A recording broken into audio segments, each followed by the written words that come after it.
wabarakatuh. Selamat pagi menjelang siang sahabat rekan kawan semua dimanapun berada. Ya, inilah aktivitas saya setiap pagi ini akan berangkat kerja ataupun nguli. Istilah keren, kata keren itu ngantor, cuman bagi saya bukan ngantor, tetap melayani masyarakat. Walaupun posisi kondisi keadaan seperti begini, tetap saya yang diutamakan adalah melayani masyarakat, kebutuhan masyarakat, ya. Fasilitas apapun demi untuk masyarakat.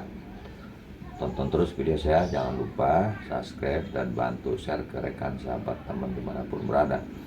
Mudah-mudahan video saya bermanfaat bagi semua, terutama bagi warga-warga saya dan khusus pribadi saya untuk dokumentasi ketika saya akhir menjabat, ya. Itu karena jabatan ada waktunya dan ada batasnya.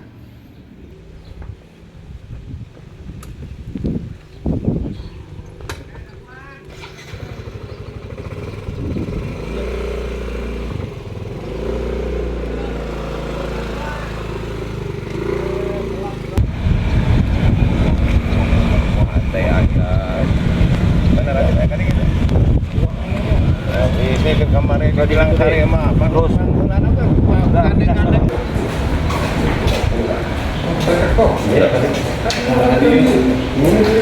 Udah langsung pakai tekor.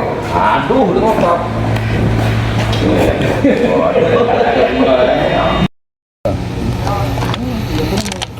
Kalau tidak mengikuti jalur mah ya udah, tinggalkan aja.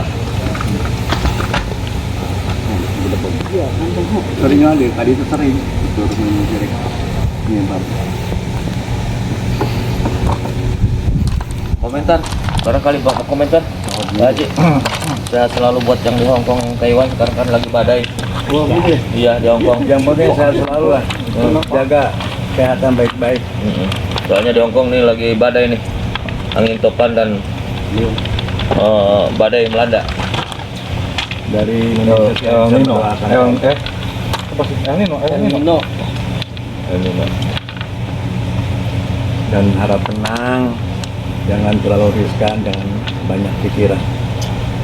Satu, minta, ya Pak Haji, mintanya munajat ke Allah ya. Ya. Assalamualaikum Pak Bu. Siap.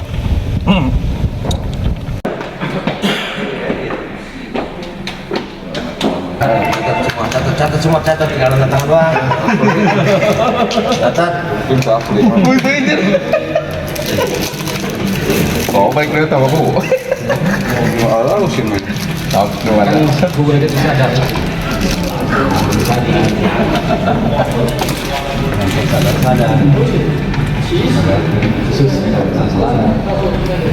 Pilih banding milih lah.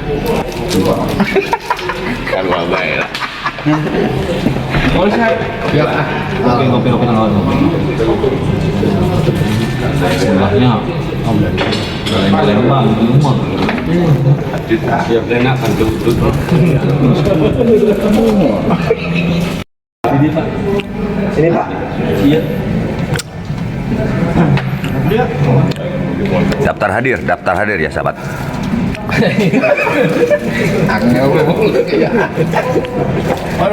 Inilah yang orang-orang perlu sadaran hukum. Bapak yang ngajak ke Royal nol. Lumayan yang banget.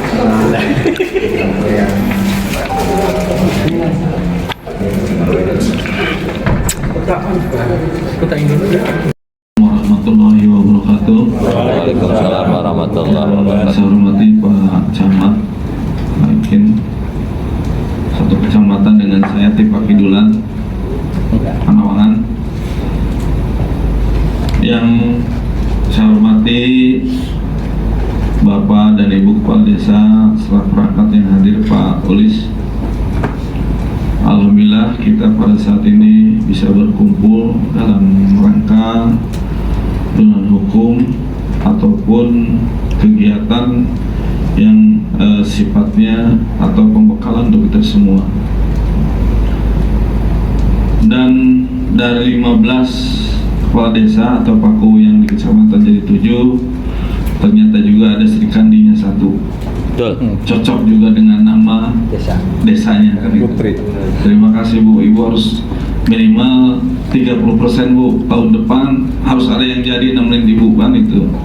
Biar Pak Desa ini juga semangat. Kalau rapat-rapat itu, ada yang semangat ya Bu. Tapi bukan negatif dulu. Jadi ada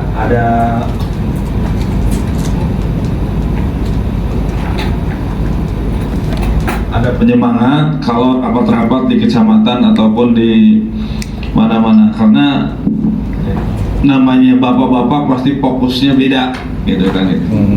Tapi insya Allah kita positif semua.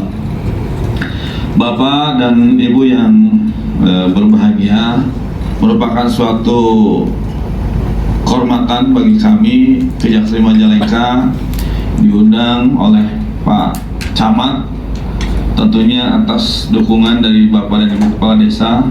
Alhamdulillah saya di sini bersama Pak Kasintel, Pak Ridwan, putra daerah, putranya Pak Diki, mantan Sekda, sehingga tidak asing lagi untuk Bapak dan Ibu sekalian kalau orang tuanya. Tapi Pak Ridwan ini baru 1 tahun di sini sebagai Kasintel. Kemudian kehadiran saya pun di sini, kalau memang nanti dalam paparan dianggap ada manfaatnya, kita sama-sama terapkan. Kalau memang tidak ada, hanya sebagai bahan acuan saja. Karena saya yakin Bapak dan Ibu Kepala Desa atau Pak Desa mempunyai juga latar belakang pendidikan yang berbeda-beda dan pasti juga ada sarjana hukum. Tapi mungkin kalau di kami tentunya keilmuannya dipakai karena sering dipakai untuk praktek melaksanakan pekerjaan sehari-hari. Tapi kalau ada Bapak dan Ibu yang sarjana hukum, latar pendidikannya tidak dipergunakan kecuali kalau yang beracara atau jadi pengacara. Tetapi tidaklah menjadi halangan itu Bapak dan Ibu sekalian, justru kita harus menjadi lebih baik daripada teman-teman semua karena kita paling tidak mengerti aturan. Dalam kesempatan ini saya akan mencoba menyampaikan paparan dengan tema strategi pengelolaan keuangan desa tepat sasaran untuk kepentingan pembangunan masyarakat dan mencegah potensi tindak pidana korupsi. Bapak dan Ibu sekalian, terkait dengan tindak pidana korupsi, sudah tidak asing lagi kita dengar di radio, kalaupun masih ada yang mendengarkan radio atau melihat di televisi ataupun di koran, bahkan mungkin di gadget sekalipun yang sekarang lebih mudah kita pergunakan. Ternyata walaupun penegakan hukumnya sudah gencar, sudah di hampir daerah juga ada, ternyata masih ada ditemukan yang seperti itu. Karena mungkin ini juga yang menjadi faktor pendorong kepada para pelaku, yang disebabkan satu, kurangnya kejujuran, kemudian juga mungkin dari moral ini termasuk daripada kaidah agama, ataupun memang kebutuhan yang banyak. Nah, sehingga sepertinya tidak ada putus-putus, ya ada saja tindak pidana korupsi yang dilakukan oleh oknum yang memang masih proses persidangan ataupun sudah inkrah selesai di pengadilan. Sehingga kita juga atau saya mengajak kepada Bapak dan Ibu sekalian hindari yang seperti itu. Dan dalam kesempatan ini juga saya mengucapkan selamat kepada Pak Kepala Desa Panyingkiran dan Pilang Sari, walaupun kalau Pilang Sari mungkin sudah kedua atau ketiga. Kedua, untuk Panyingkiran tentunya kita harus segera beradaptasi dengan lingkungan kantor juga dengan masyarakat, karena kepala desa atau paku di desa pasti dianggap tokoh, sehingga kita harus memberikan contoh atau menjadi role model dalam kegiatan sehari-hari maupun baik di lingkungan kantor maupun di lingkungan masyarakat. Waalaikumsalam warahmatullahi wabarakatuh. Barangkali tidak dituju di kecamatan dituju hanya di tengah yang baru ada pabrik. Itu pun baru berjalan, Pak. Bubarkan. Berjalan kemungkinan baru 40%. Tadi sangat menarik Bapak menyampaikan tentang CSR. Apakah ada aturan yang dari pabrik itu untuk memberikan CSR kepada pemerintah desa sebagai PAT? Persentase saya tidak tahu berapa persen atau dan sebagainya, saya belum tahu itu, Pak. Makanya saya berharap awalnya juga adanya pabrik itu bisa menambah penghasilan desa, PAD desa, dan tadi juga harus dibentuk harus tertulis untuk diadakan yang butuh dengan pabrik itu sendiri. Saya pernah datang menghadap kepada orang untuk meminta perjanjian. Katanya nanti hanya kalau sudah 60-70% baru terjadi, baru kita buat demo itu. Tetapi saya juga masih bingung, Pak.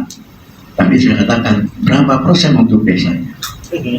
Saya pernah tanya ke beberapa kepala desa yang lain, katanya CSR-nya juga susah atau langsung ke Pemda katanya, tapi saya belum tahu.